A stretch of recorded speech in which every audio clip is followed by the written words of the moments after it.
Shikamarat. Hey. In the absence of my brother, Lieutenant Rajneesh, let me welcome you to his home. Okay, I'm sure he's out somewhere making every effort to be the best host that he possibly can be. Um, when I was told that he was going to be hosting the such song here on the South Side, I was particularly happy because for once I get a chance to visit your neck of the woods. I don't have to worry about my car being stolen or being robbed on the streets because I've always understood that you guys from the South Side were so much more sophisticated than those of us who are from the real slums of the city. Not so? Not so, nah. So that was added to my normal excitement. Always I'm excited about such song. It's really strange for Runny Rock for almost 30 years since I've had the first opportunity to go to a satsang. For those of you not familiar with that term, satsang simply means to be in the company of people who are in search of truth. And it has been exciting from that day up until this very day. So I'm so excited to be here, to be amongst you all, that I just don't know what to do with myself. But tonight I thought that we will continue a little bit of our discussion. And it seems, Satra, that these discussions have been going on the same topic forever and ever. And so I know you're wondering, when is this Bhagwan going to finish a topic? Well, I'll probably never finish a topic. It's an ongoing episode. But certainly we want to continue our discussion about the ego. And I think that it warrants discussion simply because the ego is truly the biggest barrier that we all are ever going to be confronted with in any of our efforts to really live, quote unquote, a spiritual life. And so we want to get as good of an understanding about the barrier that ego constitutes as we possibly can. And remember, just by getting a good understanding does not mean that the ego will vanish. To simply understand what ego is, how it functions, its liabilities on the spiritual path, in and of itself, has never been sufficient for the dissolution and the destruction of ego. For that, a spiritual process will have to be undergone. And we will talk some about that spiritual process as well. But if you recall, I have defined ego as fundamentally the experience of being separate from that which exists. Ego is the experience of being separate from God. If by God we can understand the totality of existence, we are part of that existence. And whenever we have found ourselves victims of our ego, we experience a sense of isolation. We experience a sense of being forlorn, being alone in this universe, struggling on our own, dependent entirely upon our own resources, our own cleverness, and so forth and so on. The experience of ego becomes a very frightening, fearful experience. But ego is a mythology. It is something that is false. It is illusion. It is what the Hindus have called Maya, made out of the same stuff that dreams are made out of, because in reality, there is no possibility of our not being connected with God. It's just that you're not aware of it. And because you're not aware of your inherent condition in that which we call God, we suffer. So all suffering then is ultimately reducible to this experience that the mystics have called ego. And so if we are truly understanding what the path is all about, then we have to understand it's about the dissolution and the destruction of ego, the experience of being a separate entity floating out here amongst other separate entities, struggling, competing for the experience of happiness. Now the question becomes, how do we deal with the destroying, the destruction, the dissolution of ego? How do we dissolve our egos? Because this is the whole essence of the spiritual path. So we will talk some tonight about the whole process involved in doing that. And those of you after tonight's discussion who are willing to relinquish your clinging to your ego, then I invite you to see Bilal afterwards, schedule with him an opportunity to sit with me and enter into a very different relationship and enter into a very different process, a spiritual process that will have as its aim and objective the dissolution of this experience of ego. I invite you to experience what you really are. I invite you to take an opportunity to be initiated into a spiritual process that will set you absolutely free. So this is a rare opportunity. It is a unique opportunity. It does not come very often in the life of any of us. For so many millions of years, we have all been searching, groping in this darkness, looking for a way out of our individual experience of misery and suffering. And in many lives, we have tried so many things. After all, this is not the first lifetime that you got married. It's not the first lifetime that you bore children. It is not the first lifetime that you have tried to make yourself materially comfortable. It is not the first lifetime that you have pursued knowledge and education and all the other things that we do in our attempts to somehow mitigate the fundamental experience of suffering that is rooted in the experience of ego.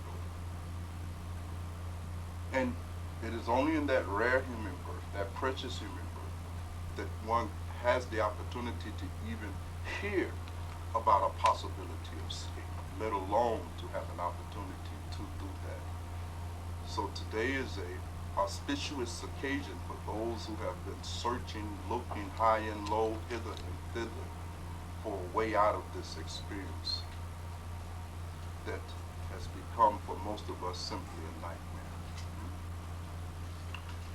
So this experience of being an ego, this experience of being separate from the reality of your inherent condition in God is the fundamental cause of all our misery. And when I'm searching for some kind of an analogy to compare what the experience of de-egotizing is like, I am always reminded of the words of Jesus.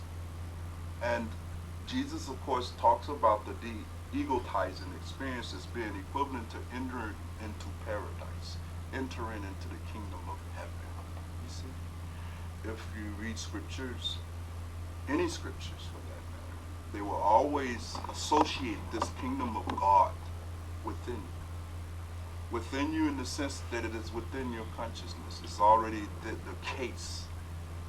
On many occasions when those disciples of Jesus asked him, where is the kingdom of God? Is it up in the sky? When will it come? And he spoke back to them, telling them that as long as you're looking for the kingdom of heaven to come, you will never see it. Because the kingdom of heaven is already the case. It's just that you're not aware of it. He said, therefore you must make every conscious attempt to enter into the kingdom of heaven. The kingdom of heaven is something that you enter into through an act of conscious deliberation. It's not something that's going to drop out of the skies. You see? It's not coming after your death. It is something that you have to step into while living.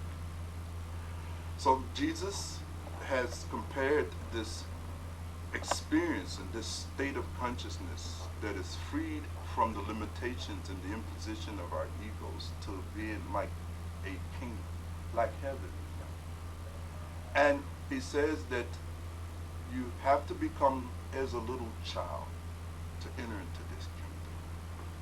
Which is interesting because the implication of that statement is that little children are already in the kingdom of heaven, that they already existed in the kingdom of God. Well, how is that so? They've not studied any scripture. They've not done any prayer, any meditation. So why would Jesus therefore use the example of a child as an example of what it's like to be in the kingdom of God? And for many years, one racks one's brains to try to figure out what the great master Jesus was talking about. But when you understand what ego is, then you clearly can understand what the experience of a child is like. And Jesus again used many examples. You see, he says that when you are in this kingdom of God, when you have entered into this state of consciousness, you will become like the birds in the sky who are not concerned about their toil, work, sweat. You'll become like the lilies in the field. You will take no thought for what you should eat and what you should wear. In effect, what occurs when you are released from the captivity of your ego, for the first time you re-experience what it's like to be taken care of. When was the last time you had the experience of being taken care of? For most of us, is when you was a child. You can remember being so carefree, so worry-free, no concerns. Were you worried about your mortgage? Were you worried about your rent? Were you worried about what you will eat? Were you worried about what you will wear? You were just as Jesus described it in the scriptures. You were in a kingdom. You was in bliss. You were in paradise on earth. The de-egotizing experience returns you to that state of mind. And you, for the first time, are able to have the conscious experience that you are being taken care of.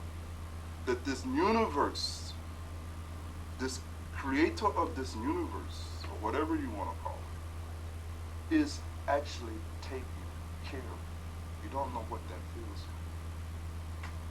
You have no concept of what that feels like when you are trapped in your ego. Trapped in your ego, trapped in this feeling of separateness, trapped in your individuation, your individuality, your independence. You're simply struggling with the feeling that if I don't feed myself, then I'll starve to death. And that if I don't gather clothes for myself, then I'll have no clothes. And if I don't go and build me a house, I'll have no shelter. You see, the reality is that under no circumstance will you ever have more than what God is pleased to give you, irrespective of your struggles. And you could go ahead and struggle as much as you like. But what is not decreed will not take place. You see my point? What will come to you is already preordained, and it will come to you with no effort. Literally.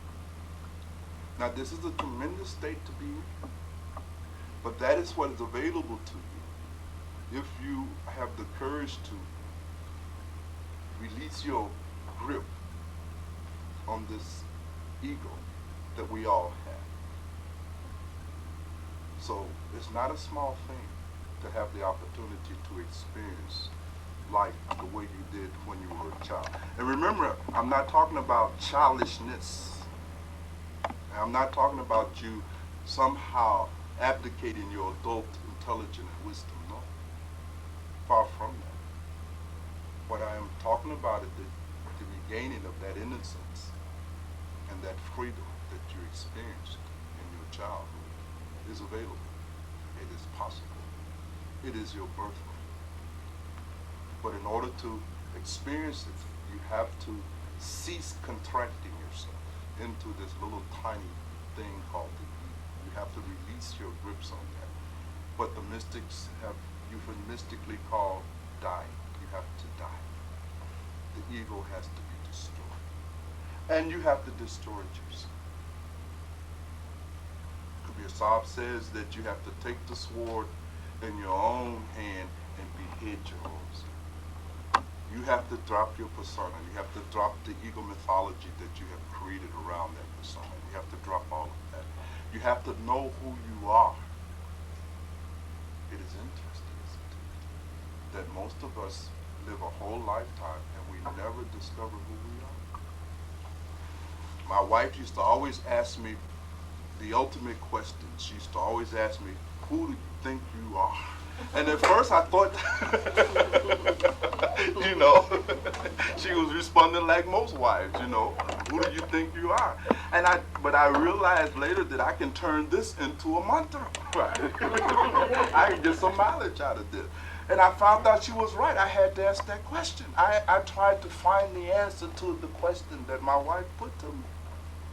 Right? Who do you think you are? What is your attitude towards yourself?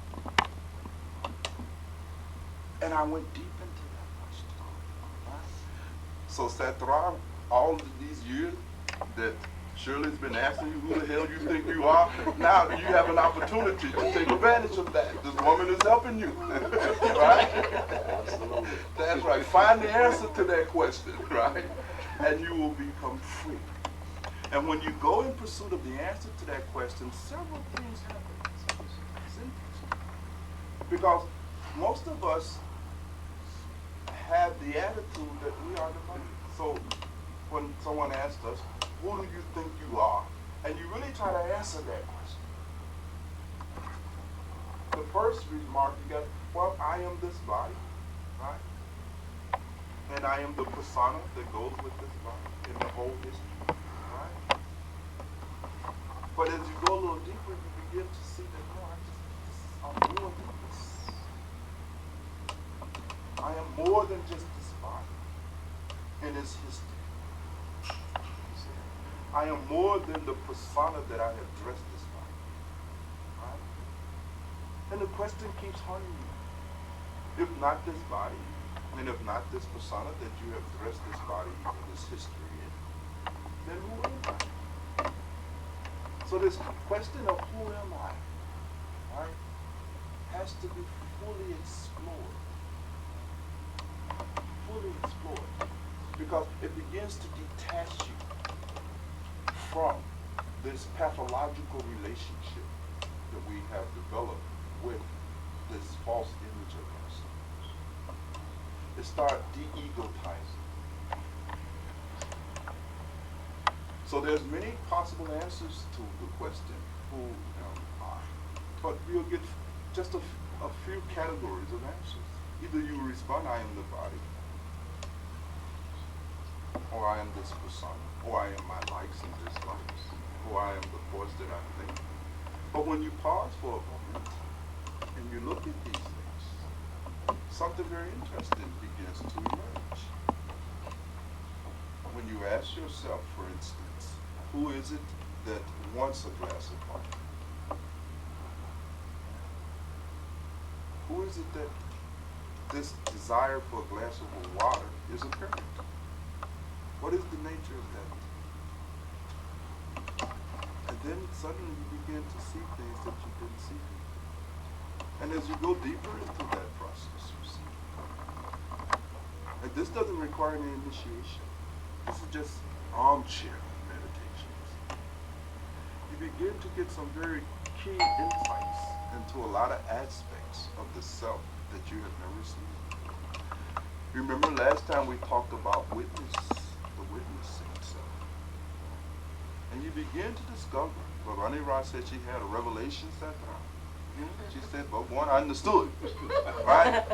The flood of the gates of heaven opened to her in that room, and a dove descended on her, right? And Andrew spent weeks, days trying to shut her mouth. She was babbling. You see. But you get a sense of this witnessing self that lurks behind all of your experience, that simply watches, that is passive, that observes, that itself has never been unhappy, that itself has never been sad. It simply watches, it seeks. Thou art that. That's what you totally independent, untouched, unscathed by any of these experiences. And the whole effort of meditation, the whole effort of a spiritual training is to shift your identity away from all of these mistaken conclusions that you've reached about yourself, back to your identification with your real self. And that becomes the whole discipline of the man. So it's quite a thing. It is quite a thing. So tonight I thought we should collectively pool our intelligence together and begin to explore these subjects, these topics. So, who would throw the first stone?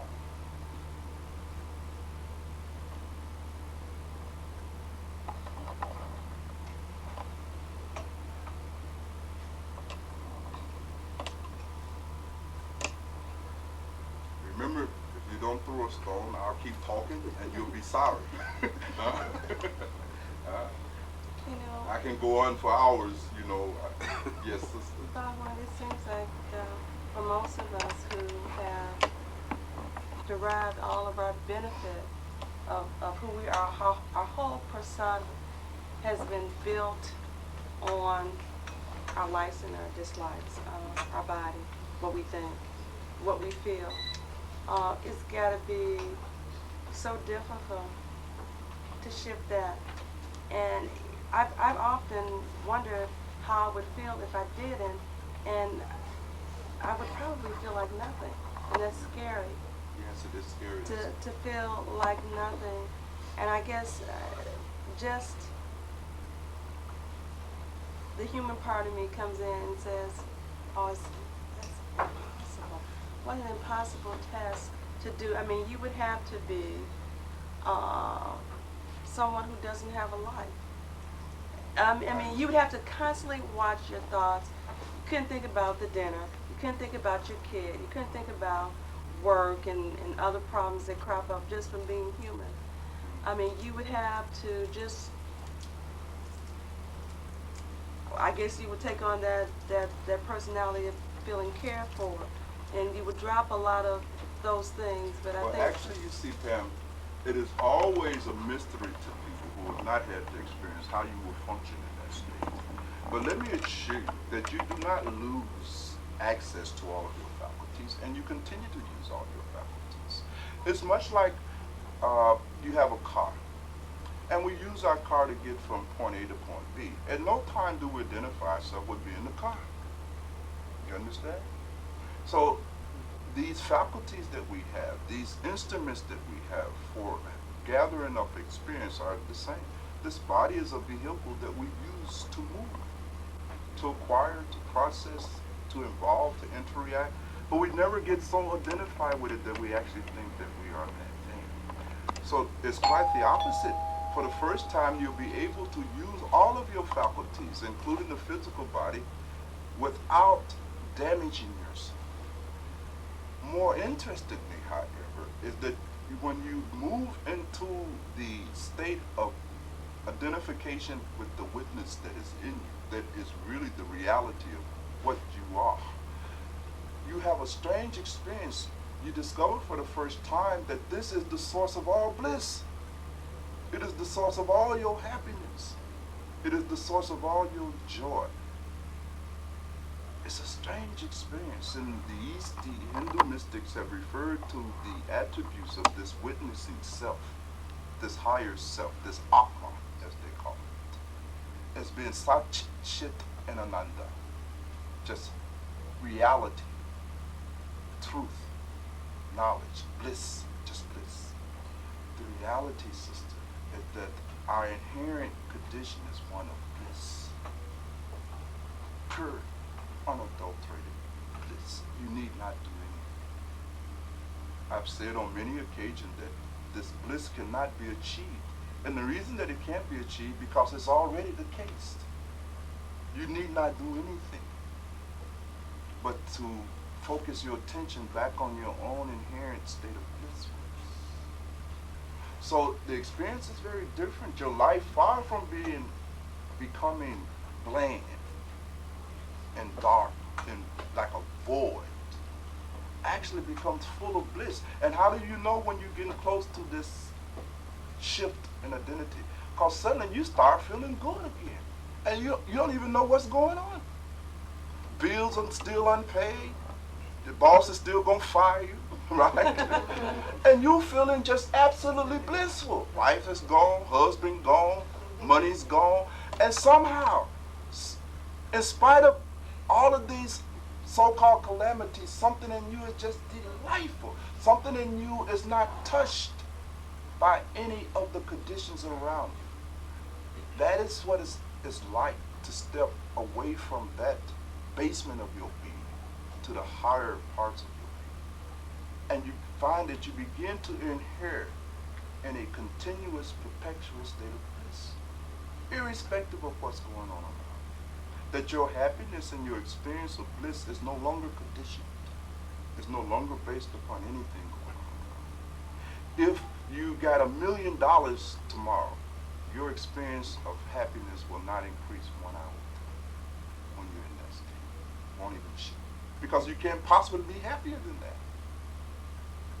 If you got $1 billion, it will not be possible to increase your fundamental sense of bliss. And if you tomorrow should lose your beloved, it will not decrease your experience of bliss 1 hour. Because your experience of happiness and bliss would have never been totally dependent upon this relationship with your beloved in the first place. You will be independently blissful. And this bliss is the very nature and characteristics of consciousness. To be conscious, fully conscious, is to be blissful, blissed out, spaced out. So it's quite a different experience. But I understand the concern because that's what we feel. Naturally, because we've never known any other kind of existence. All we've known is this ego existence. And we can't imagine life without our ego. We cannot imagine how life can just happen. Effortless. You see? One of the great Eastern mystic, Lao Tzu, defines reality as the dissolution of ego. When ego is dissolved, for the first time you have an experience of reality. And that experience of reality is just absolute bliss. Absolute bliss. So the whole barrier then to the experience of this kind of uninterrupted, eternal, perpetual state of bliss, the only barrier to that is our ego. And with the dissolution of ego goes the dissolution of all your problems. Because who is it that has problems? What are your problems really? All of your problems ultimately are reducible to the attempt to perpetuate your ego. They arise out of ego. They arise out of the sense of being threatened. They arise out of the sense of your being alone, unaided, unprotected. You see? On your own. Right? In this vast universe.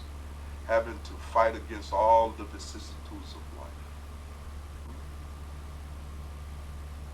And all your problems are trying to figure out how to continually survive in this hostile creation.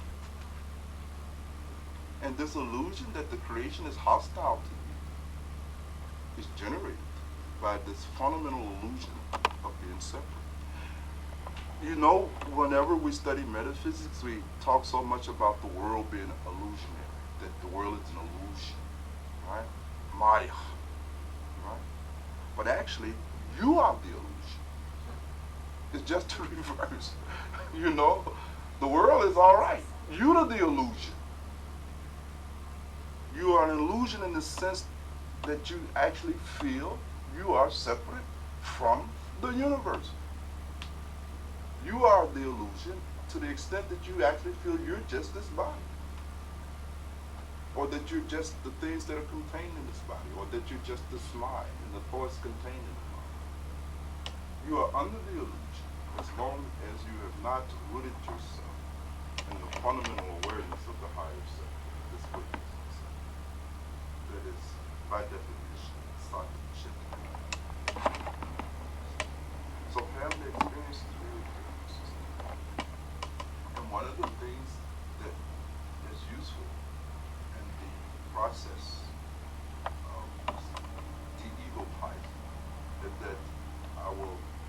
with those of you who are desires that experience certain techniques that you can implement to begin to liberate yourself from this constant preoccupation with it and return to the experience of happiness in this very life, in this very lifetime. You know, we're not advocates of pie in the sky. We're not advocates of going to heaven when you die and all this other stuff. You see. Again, this is a misunderstanding. We said already that the kingdom of heaven is not coming after you're dead. The kingdom of heaven is here. Enter into it. Enter into it consciously. Step into it. And become like that lily in the field. Become like that bird in the sky. No sweat, no toil. Recapture the experience of being taken care of. It's such a burden trying to take care of yourself. You know? All this strain. I used to always give the example, I must have told it with you millions of times. If not, I'll keep telling the story until it equals millions. But he says we're much like that peasant who travels on the train for the first time and sits there with all his luggages on his head, right? And when asked, brother, what are you doing? You know, he looks so uncomfortable. He's sitting there, his neck is aching, and he's sweating. He said, well, I'm carrying my luggage. These are my things. I have to carry them with me. I'm going to the next village. And he had to be reminded, brother, if the train can carry you, can it carry your luggage? Sit these luggages down. Right? That's the whole point. We all are walking around with all this luggage on our head, right? Totally preoccupied, right? Trying to think how we can do this thing called living. And the great Master Jesus said that by your thinking, can you change your head? Nothing. So you let go. This letting go is dissolving your ego. Great trust has to be there. Yes, that's why trust, faith, Shraddha, as the mystics call it, is essential. You have to trust and you have to let go. Let God, and then have the experience. And there's no way to read yourself into that. You have to actually let go. And so I can understand, sister, it looks scary. It looks scary. And it feels that way too, because if you're someone and at this point you feel like your life is not quite what you feel it should be, and then you talk with these folks who are proponents of positive thinking, who say that if you think this way, you'll get this, or you're not doing enough goal setting, so you start to set goals for yourself. And so it's this constant pursuit of goals, knocking down one goal, reaching that goal, and you're trying to be all that you can be. You're trying to be a better person. Yes. And you sometimes don't know when you should rest, when you should go out and make things happen, as opposed to sort of sitting back and allowing things to happen. You feel that if you don't make it happen, then it won't happen. And that you're not making it happen makes you lazy or not aggressive enough. Because I hear that with my sisters all the time. That and you hear from everybody. In order to be something in this life, you have to be aggressive. You have to go out and do what you have to do. You have to make it happen. It's totally different. I'm seeing in spiritual thought, but in this world, that's a worldly thought. As a matter of fact, that you in some way can even make something happen. You never make anything happen anyway. Well, it depends again where one's focus of identification is at. I am not saying that you won't go through effort. I'm not saying that you won't go through actions. Without action, nothing happens on this planet. But what you will begin to understand that it's not you that is acting. You will begin to understand that you are almost a puppet. That it is God in you that is acting all the time. There is no independent you. That is the illusion. You see. But I used to always say this very beautifully. He used to say that God gives you the hunger, and God also gives you the food. At best, you can take credit for it. At best. So it's like that, you see? Because all that stuff that comes up in you that moves you into action is not arising from you in the first place. You are not, your ego, your persona, your mythology is not the force of life. You see? It's not your will. In fact, you have no will. It's interesting. It's interesting.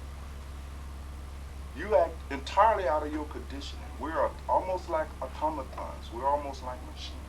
You see. And the only reason that we have the illusion of free will is because we are ignorant of the conditioning that is involved, underlying, and informing our actions. When you are aware of all of your conditioning, right, then you begin to see the complete absence of your so-called free will. It's like this, sister. If I'm given a choice between coffee, tea, or neither, right? Whatever I choose, say if I choose coffee, then you will be able to simply go back in my childhood, my experience, and see somewhere I was conditioned to develop a taste for coffee. My choice of coffee arises out of my conditioning. But because I am unaware of my conditioning, I actually think I'm making a free choice. Understand? It is your conditioning that is dictating even your sense of choosing. So a lot of these so-called acts that we are engaging in, or you see, are really nothing but reflections of our prior conditioning. And that is one of the problems, you see, that we have to deal with honestly on the path, isn't it? But first we have to even become aware of our conditioning. It is interesting for those of you who have had the opportunity to do some work, some homework, particularly as it pertains to early recollection. I think will agree that you are absolutely amazed to discover how much of your present behavior is being dictated by stuff that went on when you were 4 or 5 years old. It's unbelievable when you see this for the first time. You can't believe it. And you've been thinking all these decisions are arising out of your immense wisdom and your great education, and you're informing yourself and sitting down deliberating on it and all of this other stuff, and you find out you're still acting out of the conclusion that you reached about life when you were 4 years old somewhere. It's hilarious. But this is the case. And so the first effort, therefore, is to become aware of these things and then to become liberated. But even in that process, that's just the psychological stage. Because I have always said on many occasions, quite clearly and unequivocally, that unless one is emotionally and psychologically straight, one cannot make spiritual progress. One cannot even practice any kind of authentic spiritual discipline. Because the foundation is not there. We're too messed up emotionally, too messed up psychologically, too confused. And out of this confusion, how can you do anything with any degree of accuracy? You're fundamentally confused. You don't know what to do, basically. You don't know who to marry, who to divorce, where to work, what not to do. You really don't know. You don't have a clue. And it's groping. It's experimenting. You're trying stuff. And our whole life is spent trying stuff. And trying stuff that don't work. I mean, it wouldn't be so bad if every now and then we hit upon something that works, but fundamentally you're trying stuff that don't even work. Confused. Because that emotional and psychological straightening out has not taken place. So we have to get straight emotionally and psychologically. That is the purpose of satsangs and these workshops that we've been doing, is to help us get straight psychologically, to get straight emotionally. To create a context where it's all right for us to deal with our imperfections, shortcomings, and faults, because we all got them. It doesn't dehumanize us. It does not make us worthless. It simply is a fact. And rather than going on living a life of denial, thinking that we're perfect and there's nothing wrong with us, we get down to the serious business of discovering our imperfections, our shortcomings and faults, editing them, dealing with them where we can, and restoring our self-respect, liberating our fundamental sense of worth and value from this illusion of our own perfection. And the same is the case with spiritual progress. I was talking to one of my brothers at RG just recently about the fact that just as people are in denial about anger and lust and greed and attachment, you see, people are in even deeper denial about the degree of spiritual progress they made. People have been on these spiritual paths for years, doing all kinds of things, you see, fasting, prayer, chanting, repeating mantras, all kinds of things, and have made absolutely no spiritual progress whatsoever, but are in denial.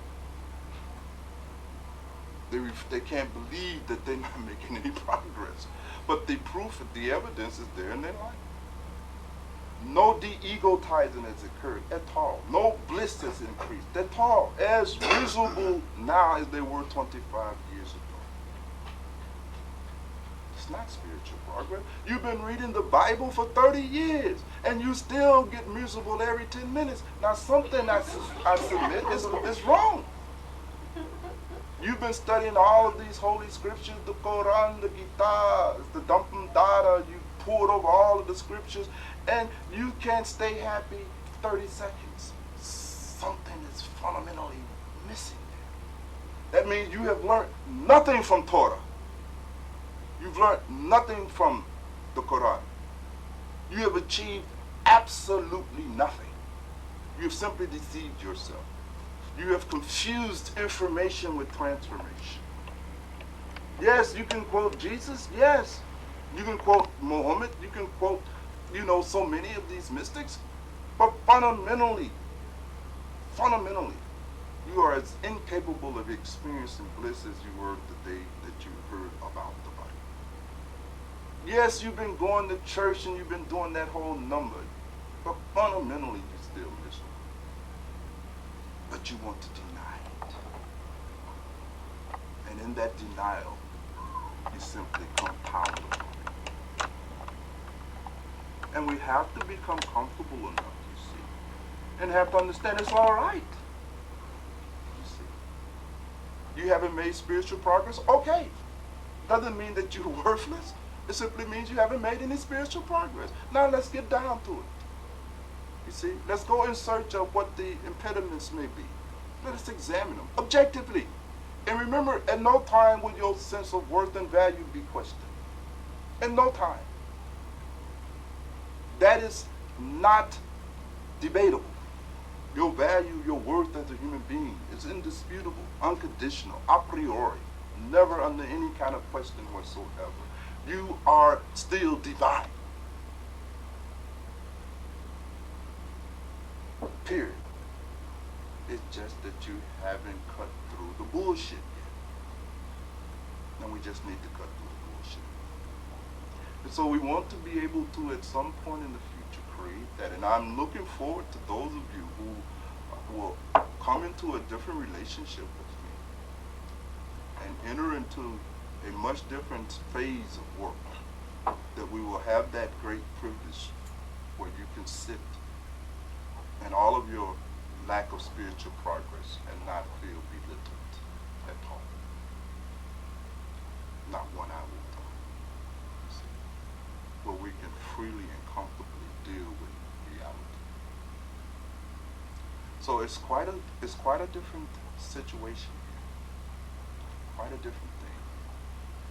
And again, the whole problem is this experience of being an ego, being separate, being disconnected from the universe, from all that is, you see. That fundamental sense of being impotent. You see. And it is strange because all of the things that we say we want in this life, money, friends, children, all of these things, will come to you automatically if you can enter into this state of consciousness that Jesus is defined as the kingdom of God. If you can but shift your identity back to this witnessing self in you, all of this stuff, it just comes. And if it doesn't come, it doesn't matter, because you're back to a state of inherent blissfulness. It does not matter. And why are you so full of tension? And why are you so desperately in search of the fulfillment of these goals and ambitions, man? Because all our hopes in that of ever being happy is dependent upon our attaining this goal. Man, if I don't get this promotion, now I'm just going to be miserable all my life. I'm already miserable. Now the prospect of being miserable all my life is too much. And if I can just find this right man, I can exhale, right? But if you keep holding your breath, you're going to die. You see, you're going to die. Right? You're going to commit suicide, right? So we're all waiting to exhale. We're all waiting to be happy. Isn't it interesting that we postpone the opportunity to be happy always in the future? There's always something else that we got to do, and then we will. And so that is what gives these life's goals of ours such tremendous power, and creates so much tension in us, because we're feeling that I don't have a shot at being happy unless I attain this.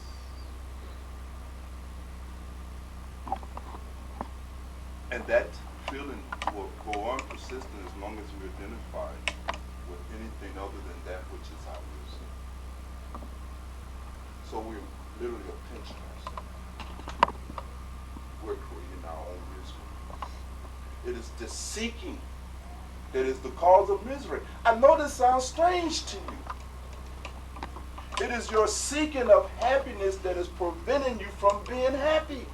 Strange. I know it sounds bizarre. I know it does.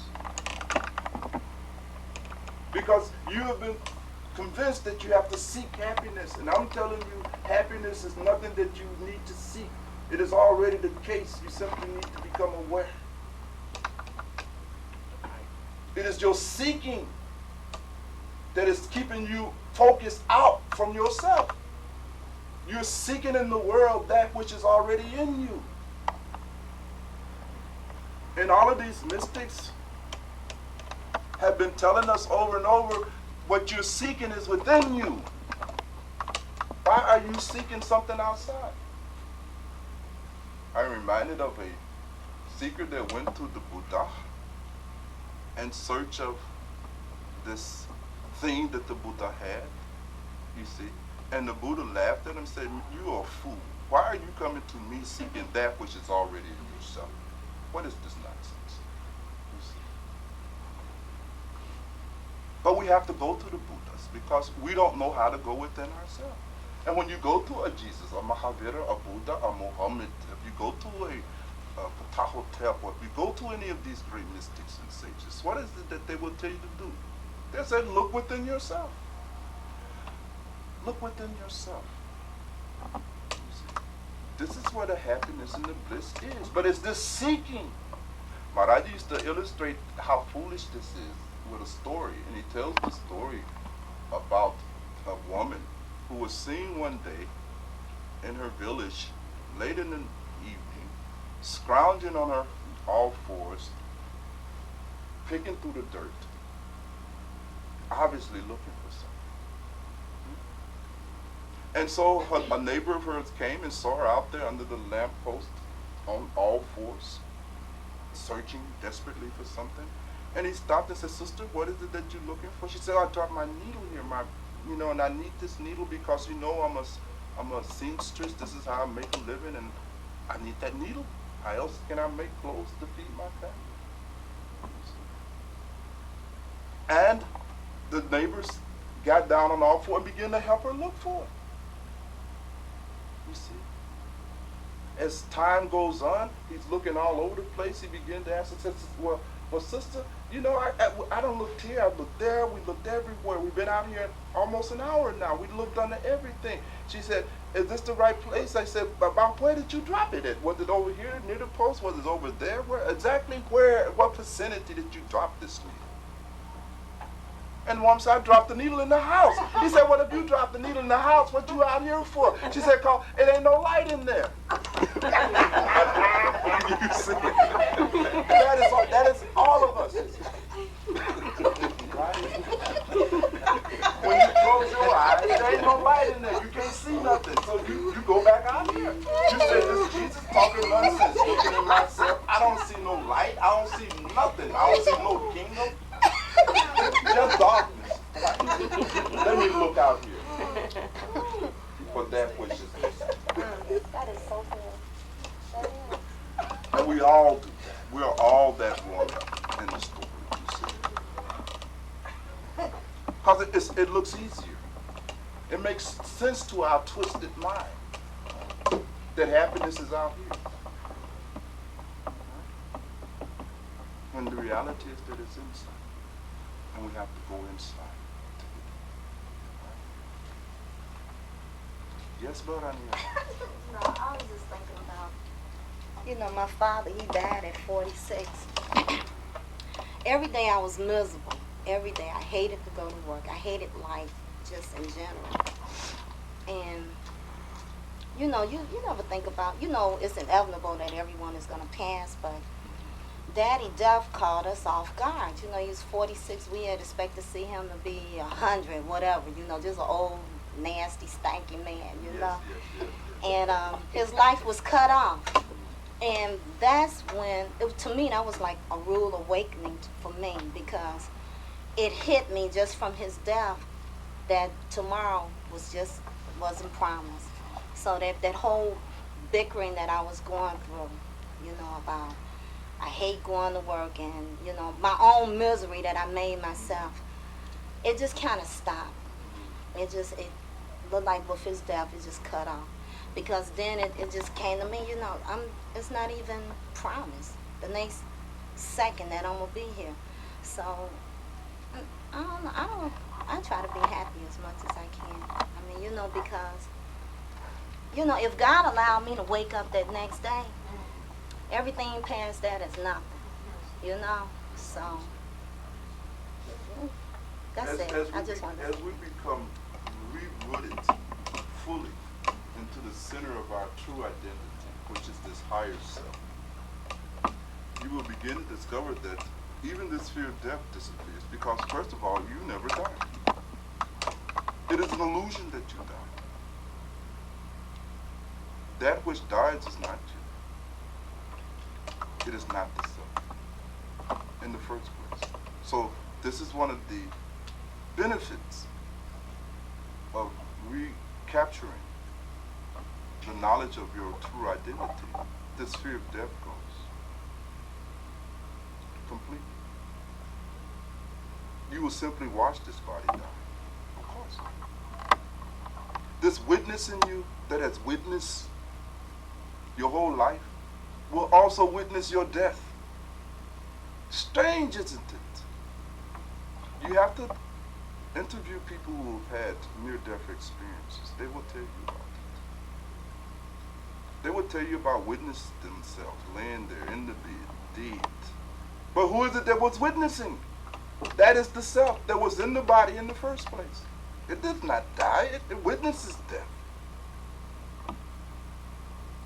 Now, there are some individuals, you see, that do not come back into a kind of realization of this witnessing self.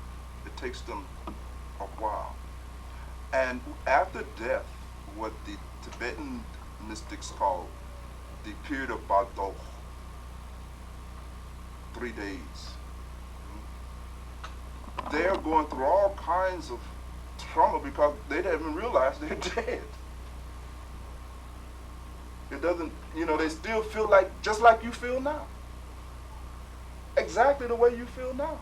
And they don't understand, but they're dead. How can I still be if I'm dead? And it just confuses the hell out of them. It takes a while for them to adjust to the reality that you was never that was limited to this body in any case. The advantage of attaining rootedness in this self ranira now is that you will consciously watch your dying, as you have constantly witnessed everything. You are that which witnesses. So even this terror that death is disappears. And as far as any actions that must be done in order to celebrate, there's nothing to celebrate. Because one is inherently blissful all the time. What is there any need to enjoy?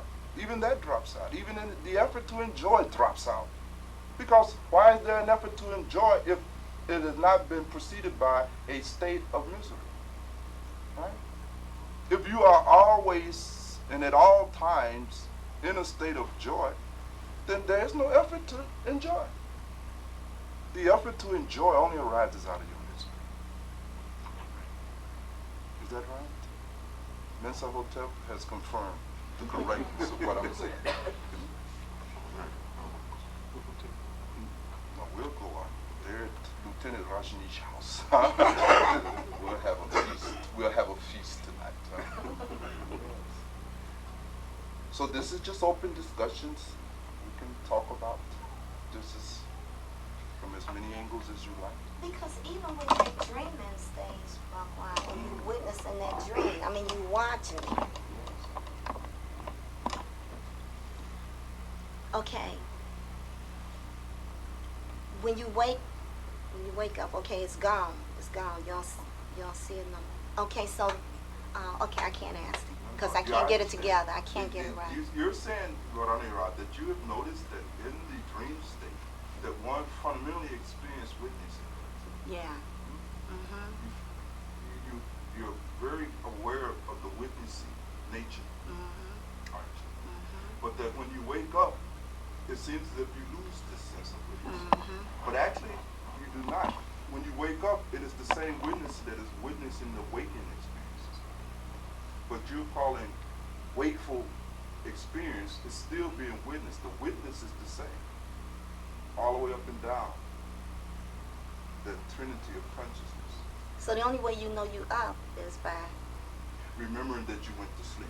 That's the only way you know you woke. If that mechanism is removed, you'll have no distinction. The only way you are able to distinguish the experience in your brain from the experience you have now is that you can remember going to sleep. And that is all. Other than that, there is no way to tell the distinction. And people who have, for some reason, been incapable or have destroyed that mechanism in their brain, you see them walking around talking to thin air. They're still locked in the dreaming cycle. That part of the brain that signals a shift is not functioning, and they have no way to distinguish it. They become psychotic. You see? They become. Go ahead, Tim. You ever heard that if you die in your sleep, then they say you die for real? Because you can't distinguish the two. Is that why? Very often, if a person dies in their sleep, it can mean so many things. I'm not going to go too much into this dream thing. Last time we wound up spending the whole cycle in dreams, and Avi was barely able to contain herself and almost started up again. But fundamentally, just as you can witness yourself dying in your sleep, you can witness yourself dying in this state of consciousness. It is the same experience. You're capable of the same experience.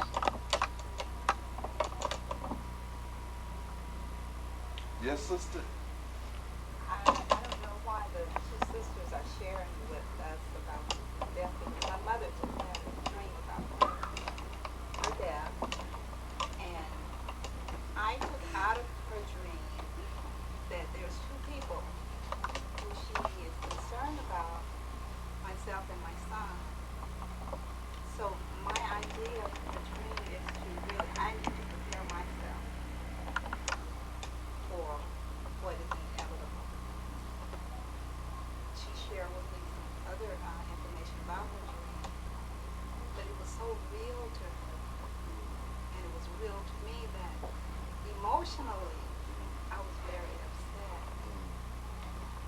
So I see in her dream she was sharing that I need to prepare to do the attachment. Well, you see, sister, in ancient culture, before we lost a very sensitive awareness of ourselves, it was not at all unusual to be aware when you're going to die. Now, in many of even the indigenous tribes of Indians in America, to know when one was about to die, I mean, this was ordinary stuff. And when the individual will know that their death is preeminent, then very often they will go out into the woods, sit on a tree, and simply die. So the ability to know when one is going to die and then to undergo proper preparations for that death has been an ability that our ancestors have had for millennia. It's just that in these times we have lost so much knowledge of self that our deaths always catch us off guard. You don't know when you're going to die. Hence, you're never prepared. Hence, you make no preparation for it. You don't enter into your death. Relax. You see. But in many cultures, and even in some cultures today, still that one knows when one is going to die. In fact, sister, all of us, if we would only increase our awareness just a little bit, you will know when you're going to die. And you will know when other people around you are going to die. This is not anything miraculous. This is just a matter of being able to see. It's simply a matter of being able to see. But how can we see when we're so immersed in this stuff, right?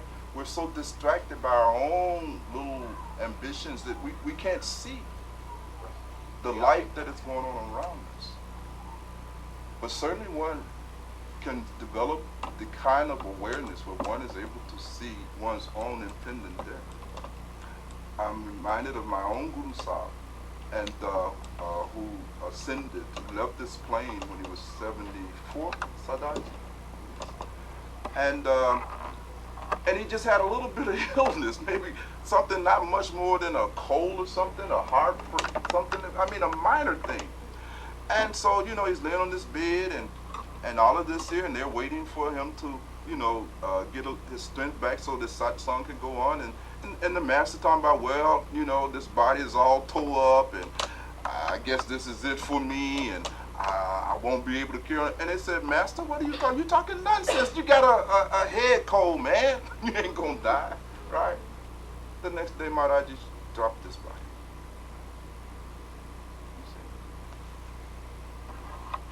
We all have the capacity to know that. And you should want to know that. Can you imagine if you could become consciously aware of when you're going to die? How useful that would be in the way you live? How you would drop off a lot of nonsense? If you knew that you're going to die next week, would you be so mean to your mate? Huh? It will alter a whole bunch of things. And if you can know that you're going to die 5 years from now, good. The sooner you know when you're going to die, the better. Because you can adjust your life. Right? So, all these things are available. You see. But that's little knowledge, you see. But it's there. So you see, sister, yes, sometimes people still are able to get these intuitions of their own demise. And when they understand it correctly, they're not afraid. We might become afraid. We may get all nervous. We may get all upset because these people are centers that supply us with our sense of happiness, security. We love them and all of these other things. And there's nothing wrong with that, first of all. You see. But we hate to see them go because now it creates a void in our lives. Now our lives become more miserable without the beloved, you see. So I can understand all of that. I understand why we react to that, you see. But very often the person on the dying end of it is all right with it. If one has lived one life authentically, then you will die authentically. Then death will not hold such a terror. Why is death so frightening? Because you have not lived, damn it, and you're running out of time. You know, I've not lived, and God didn't diagnose me with cancer. You got 6 months. God, leave. You know what I mean? I done messed up, right? I've wasted these whole. You see, that is what makes death such a terrifying thing. And then you don't have any kind of sense of happiness independent of the things that you're attached to. So naturally it fills you with great horror at the thought of your husband or your wife. How would I live is often the question that you put to yourself. And rightfully so, because you don't know how to live independently. You've never done it. You have been parasitical all of your life.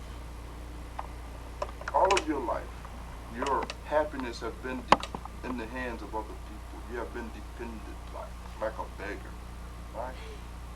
And so when these people are no more, then suddenly your life is gone. Right? But if you yourself have learned how to live, you see, then we won't try to interfere with the natural course of things, because everybody is going to die. All these bodies going to die. Make no mistake about that. You see?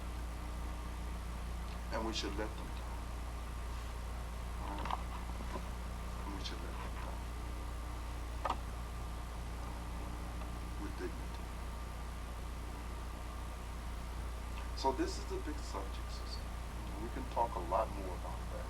Today we were talking about the role of ego and the kind of barrier it creates in our efforts to make spiritual progress. And it is an open forum. But if there's other questions that you have that are not pertaining to that, then of course feel free to insert them. We're at Lieutenant Rajneesh's house, and we're not going to leave until we get ready. So he's stuck with us here, right? We're enjoying ourselves immensely. I had mentioned to you earlier that there are processes for all of this here. So those of you who want a more detailed understanding, then see below, and we will make an appointment and become more involved.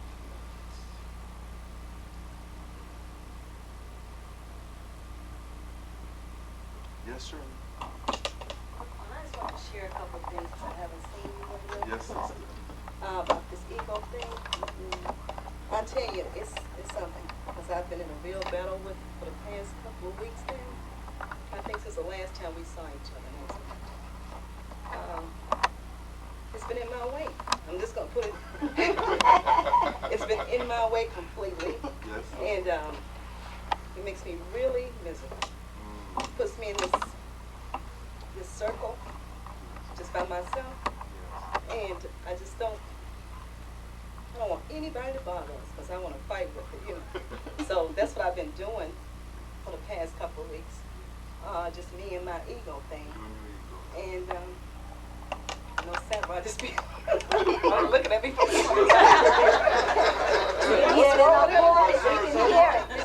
You know, what's wrong with her today? What's wrong with her? What's wrong with her? You know? But it's kind of, it's something that, you know, when you, I guess with me, I'm talking for myself as well. When you're fighting with this thing, it's really a fight, I'm telling you. Really And it's kind of hard to explain it. You know what's really going on with you? It's kind of hard. Yeah. So if Sarah asks me something naturally, it's going to piss me off. Naturally. Because I can't, you know, Yes. I can't tell them. You know, I Yes. just can't explain it. Yes. And even with the kids, go away. I can't, I don't, you know, I can't put it out there like it should be. Yes. I just want them to just kind of stay back. This is a war going on right here in this little circle, and you all shouldn't get in this. Yes. But it's, my point is this, is how would you, you know, see, How do you get out of how this? you get out of it, you know what I mean? The How way you- out of this, and this is the thing, Shirley, and if your interest is really there, then you see belong. There are some ways out of that. That has been the whole reason that these various forms of meditation and yoga has come into. let me say first of all, you can't get out of that by thinking. Actually, the more you think, the more you get into it, right? And the more frustrated you become, Yeah. right? So thinking is not a way out of it. You have to, in fact, transcend thinking. And for that, you will have to adopt a particular meditation practice. And there are many. We talked a little bit about them before in many of the workshops. But the most perfect solution is through the practice of a process that I call Guru Bhakti. And so through Guru Bhakti, one is able to come out of the clutches of this ego. Because that is that whole problem, you see. That I, you see. And that's very difficult to come out of it. Very difficult. You can't come out of it like that. The only way out of it is to cease thinking about yourself in its entirety, to replace something else in your thinking process. But as long as you think about yourself, then the misery will go on. How can I be more happy? How can I be more satisfied? How can I get my way? How can I make my life more best? It is this actual effort, this actual thinking that makes you more miserable. And that cycle has to be totally replaced with another cycle. So that's available to you any time that you are ready. When you've had enough. Have you had enough, sir? Now, if you haven't had enough, it's okay. Please, don't misunderstand me. You see, you can Two stay more in weeks. that, 2 more weeks. right? There's nothing wrong with that. But once you've had enough of that, when it's become too much, and you've had it, then that is the time to see. And enter into this new relationship. Bhagwan, can you give like an example of that? Guru Bhakti. Yeah. Well, Guru Bhakti Yoga is not something that I will probably discuss in any depth and in a public forum because it is a process. But fundamentally, we see the technique depends on its efficacy based on the relationship of the practitioner and the Buddha. You have to understand that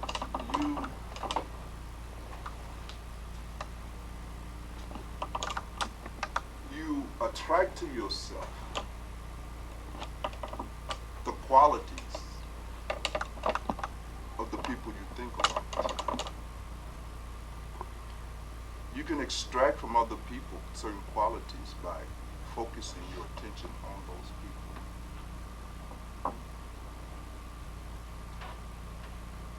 And Guru Bhakti Yoga is a process by which we substitute the Guru inside of consciousness instead of the I. So that your thoughts are no longer revolving around your I, that you have shifted your attention. You use the Guru like they use a mantra. Are you familiar with mantra yoga? Obviously, Jesus taught a kind of Guru Bhakti yoga. If those of you who are Christians and have some understanding of yoga, you will recognize Jesus' method is the method of Guru Bhakti yoga. But the idea fundamentally, Bharanira, is to replace your sense of ego with the presence of the Guru in your thinking process, right? And then you insert that. Now, before you even can do that, you have to relocate yourself in this body. And we will go into that for those of you who, again, are interested in becoming aware of how to do this thing. You have to locate yourself somewhere different in your body. Have you ever thought about it? Where do you exist in your body? It is interesting. Where do you sit in your body? You're in this body, but where are you at in this body? mind is in the body, where are you at? That which is conscious. Where is the seat of consciousness in the body? What do you feel? Do you feel you're in your feet? What about your knees? What do you feel that you are at in the body? You're somewhere in your head, aren't you? And if you feel in your head, now where in your head are you? You're behind your eyes, aren't you? Right? And you're about a finger deep into the brain, aren't you? You're literally looking through these eyes, are you not? You're sitting here. This is what the mystics have called the Ajna Chakra, the seat of the consciousness of soul. And first you have to learn how to sit here. And this is where the Guru takes his seat in your consciousness, is there. And the Guru becomes a tool, a device that you use to concentrate your attention. It's evolved. Perhaps Sadarji, you will volunteer some additional information on this practice? He has agreed. So those of you who like more details, then you can always call me. But basically, you see, it's like that. It's a different way of managing your consciousness. So Shirley, for instance, by doing Guru Bhakti Yoga, you will spend all your time thinking about the Guru and none of your time thinking about it. It is this whole problem of you thinking about you that is causing all your misery. And the moment through that process you can get your mind off of yourself, you are healed. In that very instance, you are liberated. You see? And when I said thinking about the Guru, you are thinking about the Guru in a very specific way. You see? That is revealed to you at the time of initiation. The way in which you are to think about the Guru. You see? How to use the Guru. The Guru is a device. The Guru is a mantra. The Guru is a means of helping you dissolve your ego. And you have to know how to use the Guru to do that. And that is what the process is about. Yes, Steve? Does this create a attachment and relationship and dependency on the Guru? In the initial stages, it does. So once you get rid of, stop thinking about yourself and think about the Guru, then you've got to go through another process where you stop thinking about the Guru. What happened is that after you have eliminated yourself, then after the ego is gone, the Guru drops out and you have an experience, a pure experience of who you are. It is a device. It is a means. Very often the mystics say that you merge together. You become one. It's a very esoteric thing. It's a very good question that you've asked. And I guess perhaps I have to say a little bit more, although it is certainly was not my plan to say more. But how can I refuse you? But you have to understand that the first problem that we have is that we have to withdraw attention off of our ego. This is the biggest problem. As long as all of our force and all of our attention is centered around how to perpetuate this ego, how to satisfy this ego image that we have of ourselves, all our problems are there. So you understand in meditation, how many have meditated? Anyone familiar? Keep it? All right. So you know that in meditation, the first thing that you have to do is to start turning the attention inward, right? Meaning that you got to pull it off the external phenomena. And for that, there's been many practices. One has been the repetition of mantras, right? Or prayers, or chants, right? And by entering into a process of chanting, or repeating a mantra, what you're doing is you're taking your attention off of yourself. You're taking attention off yourself. It's like this, Shirley. If I stump my toe, right? Now, the longest I'm thinking about I stump my toe or it's hurting, it's going to hurt. But if I can withdraw my attention from my foot, I'll feel no pain at all, right? So the Guru is a device that enables us to withdraw our attention from ourselves, from our ego, and at the same time acquire through a transmission whatever spiritual wealth the guru has.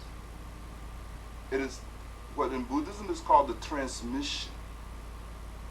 This is how transmissions take place. Remember on one occasion I told you, Kiba, that the relationship with a guru is not one of simple instruction. That is the most superficial relationship with a guru, because that's just an exchange of information. You remain the same. You see. The next is the relationship of an example, where living with the guru, around the guru, one can get a chance to see how to walk the path. But if you remember, I said that the most profound relationship between the guru and the student is at the level of this influence, the spiritual influence, the level of transmission. And as you contemplate the guru, you actually attract to yourself the qualities. You know the old saying, you become like the company you keep? That's not only true physically, it's true metaphysically. Now, if you metaphysically are keeping the company of, by way of in your thoughts, or you holding up in your thoughts, in your mind, all these negative scenarios, you're going to attract all that negativity to your life. There's nowhere around it.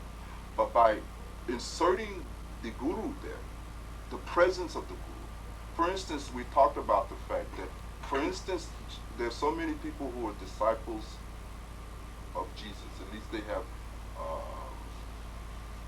drafted Jesus to be their guru. I don't know whether Jesus would have accepted them, but certainly we have drafted Jesus, right? And they don't understand how to practice the presence of Jesus. If you are a Christian and if you are able to practice the constant awareness of the presence of Jesus, you will bring your life into a whole radically different life. Would you know? So Guru Bhakti has much to do with practicing the presence of the Guru. Someone is watching you. Because so much of what you do because you think no one sees. Is that right? Especially God. Yet, there are many things that you would not do even if your child is in the room. Because there's a presence that is watching. So we have to consciously practice a continuous awareness of the presence of the Guru that is watching. Also at the same time, Kiba, it gives us something to focus our attention on other than ourselves and our problems. And because the Guru, hopefully the advantage of a living Guru is that this is a person that you have a relationship with. It's a person that you have some affection for. And it makes it easier to hold them in consciousness. It's very hard to hold Jesus in consciousness when you've never seen him. It's hard to hold a Buddha in consciousness. You've never seen a Buddha. You never talked to a Buddha. You don't know how their voice sound. You've had no interaction. It becomes very difficult. But if the Guru is alive, it's easier, you see, because of that affection to hold the Guru, you see, in consciousness, right? And to practice the practices called dhyan by the mystics, or darshan. All of these things, of course, are going into great detail whenever you are ready to enter into a different relationship besides just instructions, right? When, like, Shirley, you've had enough, right? But Shirley, are you sure you've had enough? Because I'm not sure. I'm not sure. Yeah, I You have getting there, enough. Laura, right? Enough is like, yes, you get enough is enough. Enough is enough. Yeah. And that is really the whole point. And it doesn't need to be that way, my sister, because inherent in you is the potential, the birthright, to just be continuously peaceful, continuously peaceful.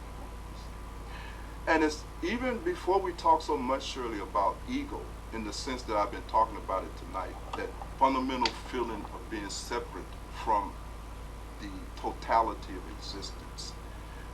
For most of us, our problem is the mythology that we create about ourselves. Now, you have created a persona. When you was a young girl moving through adolescence, you selected a persona. The function of that persona was to enable you to get from other people the love, the respect, the affection that you needed. We all human beings. We all need love. We all need affection. We need attention. And so other people are like a food for us. They feed something in us, right? That is not material necessarily, but that is spiritual. And we have constructed these personas. And the persona has a social function of extracting from other people that we're in relationship with this much needed food for our hearts. Now, the problem is this really, that sometimes our persona breaks down. Sometimes we in fact have developed a persona that is dysfunctional, that no longer is able to deliver, or never was able to deliver, you see? And we begin to slowly starve to death, to start withering up, because we're not getting that love.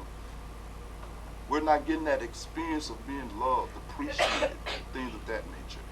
And now this produces anger. I would suspect you've been having a lot of anger. Has she been angry, Satra? Okay. she's been really displacing that anger, right? Yes. So there's a lot of anger that is associated with that, because you're not getting anything. You're not really getting anything. You see? Life is suddenly feeling unfair, isn't it? Right? It's becoming so unfair to you. And so that means that you're rapidly reaching a point where you're going to have to do some surgery on that persona of yours. You're going to have to do some repairing. No big deal, because it's your persona. It's a tool. It's an instrument to interact socially. Nothing wrong with that. You just need to look at it, edit it, find out where its inadequacies lie, right, and repair it to make it more functional. That's all. You see. But to do that, of course, you're going to have to work through your own mythology, right? One of the mythologies is that I don't need anybody else. Now, this is nonsense, right?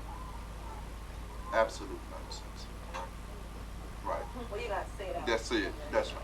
Because the reality is that you need these people, isn't it? Right?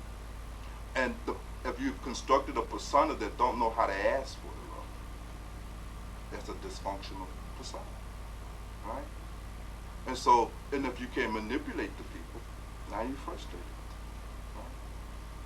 But the persona is such that it's never asked nobody to love me, and damn it, I ain't gonna never ask them, right?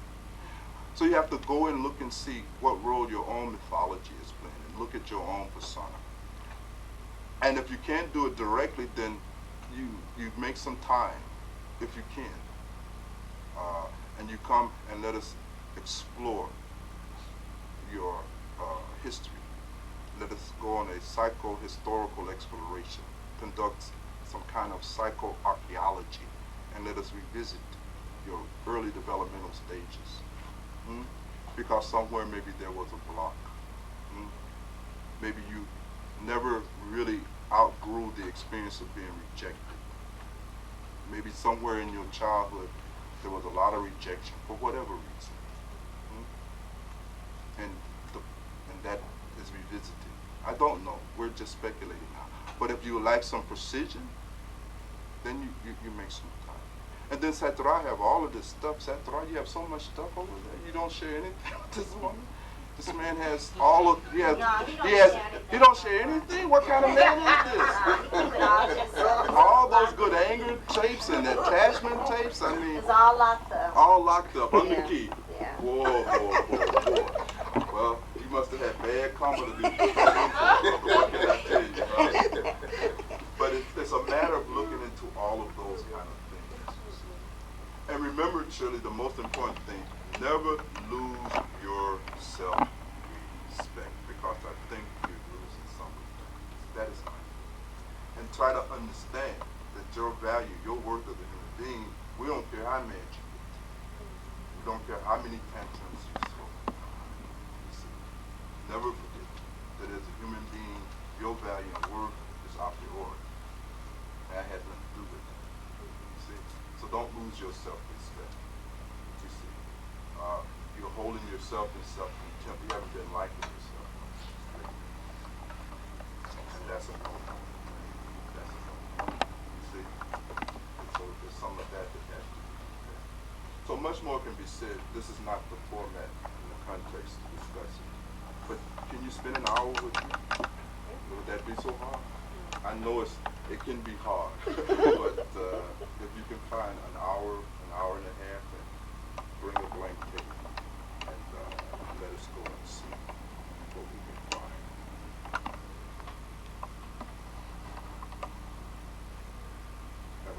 I'll talk to everybody here today. Can I call it a night? One more, one last.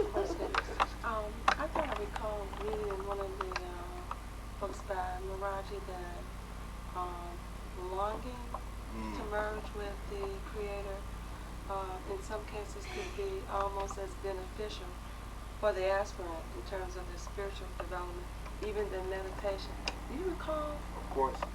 You see, meditation, when we talk about meditation in a kind of mechanical way, for instance, meditation that involves concentrating on mantras and things of that nature, these are just means of concentrating the mind, because you can't meditate if you don't have good concentration, you see? But the thing about love, barah, this longing for the beloved, love automatically concentrates the mind. If you can go back years ago, Pam, when you first fell in love, and remember how that man just stayed on your mind all the time. You know what I'm talking about?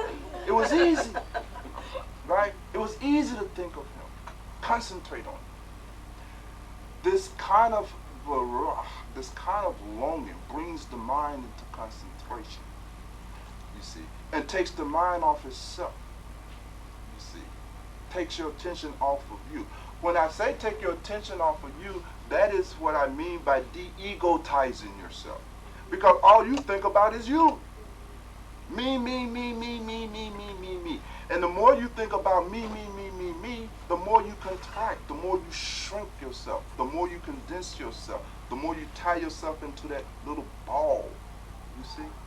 Love is the opposite experience. Love is losing the thought of one's self.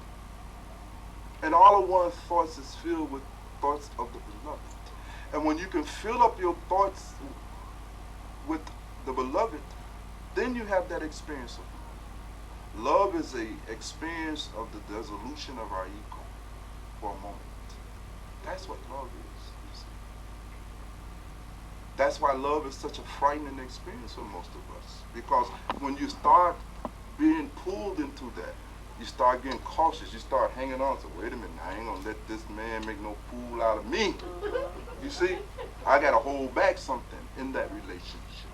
Because something starts disappearing. Right? You start disappearing. All of that ego mythology, all that persona, all that stuff start going down the drain.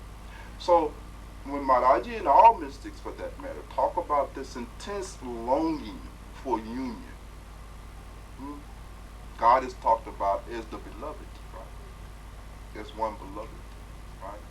When you really start really wanting to reconnect and shift the focus of your identity back to this witnessing self, when you still start really longing for that, when you really want to become who you really are, when you're ready to come home to yourself, when that longing, and remember, I make no distinction between this longing for God and this longing for the higher self, because in fact they're the same. The higher self is the God that is within you. That is the thing that is divine in you. When they say that the divine in you, we're not talking about your liver and your bladder and the gray matter of your brain. When the mystics are talking about that a spark of the divine is in you, is in your consciousness in the form of this witness. That is the thing in you that is divine. That is God. That is the higher self. That is the essence of you. And when you start longing for that, you see, longing really to get back into that state, that longing is very useful. Very useful, you see. And that is the whole purpose of the training. That is the whole purpose. And the Guru's there to inspire us, isn't he? Or she. they inspire us. Because we start getting a taste, you see, and we say, man, I want whatever that woman, that man got, I want a little bit of that. You see, I want to feel good like that. You know, it inspires us, you see. And so this intense longing and this desire to come back into your original state of consciousness, you know, is very essential. Because there is no force on the path. God cannot drag you into enlightenment. It has to arise out of your own love. I mean, think about it. If God is omnipotent, has all this power, couldn't he just like that and force you to become enlightened? He never does that. Because your movement toward the God in you has to rise out of your own love. You see? It has to come from your side. You see? And whenever you're ready, it'll be there waiting for you. If not this life, then the next life. You see? But whenever you are ready, that love that is in you, that is inherent in you, that is the foundation of your being is there. That bliss, that treasure is waiting for you. It has never gone anywhere. That's the beauty of Christ's parable of the prodigal son or the prodigal daughter, right? That father is ready to take you into his arms and hold you. You see, whenever you're ready to come home. It's a beautiful thing. It's a beautiful thing. But we must be ready to come home. You see, we must be ready to come home. And you have to look at our lives. You have to examine it. Have you had enough? This is a simple question. And remember, I'm not saying to do it prematurely. I'm not saying that at all. Fine, go right ahead. You know, give it your best shot. Go ahead. You know, do your thing. You see. But at some point, when you're ready to come out of your denial, right? When we're able to really tell the truth about it, right? That this life is not, you know, filled with all the happiness that I pretend it is. That everything ain't, you know, hunky-dory. You see? And I got some real pain. I got some real suffering. You know? And it's been going on a long time. And you know, I'm tired of it. When we could come out of that denial and understand it's all right. You see? Because you're miserable don't make you worthless, do it? Has nothing to do with your worth. But we have to come out of denial of our misery and say we're ready to come home. You see? That is lonely. That is good. You see? That is the desire. That is the thirst for truth. That is the thirst for moskah, for salvation, for liberation, for enlightenment. Call it whatever you will. But it has to be there. Maharaji says that it has to be like a fish out of water. You see, tossing, turning, right? It has to be that intense, like the love of a moth for the flame. Even though I know it's going to be destroyed, it has to fly into the flame. You see? Even though you know this ego is going to be dissolved, good, I'm ready to go. You see? And when it becomes like that, then you're ready for it. All mystics have said as much. All mystics have said as much. And so it's just as simple as that. Well, we've had a long talk. I think I hopefully have talked up an appetite. Bilal, of course, is practicing discipline tonight, huh? Right? We've gone beyond his normal hour maximum, right? But those of you who are thirsty and are ready and would like to begin this process of dissolution of your ego and the return to your inherently blissful state, then you should see Bilal, and then we will be able to spend some time with you on an individual basis and begin this journey back on. Now, Rajneesh, is there food in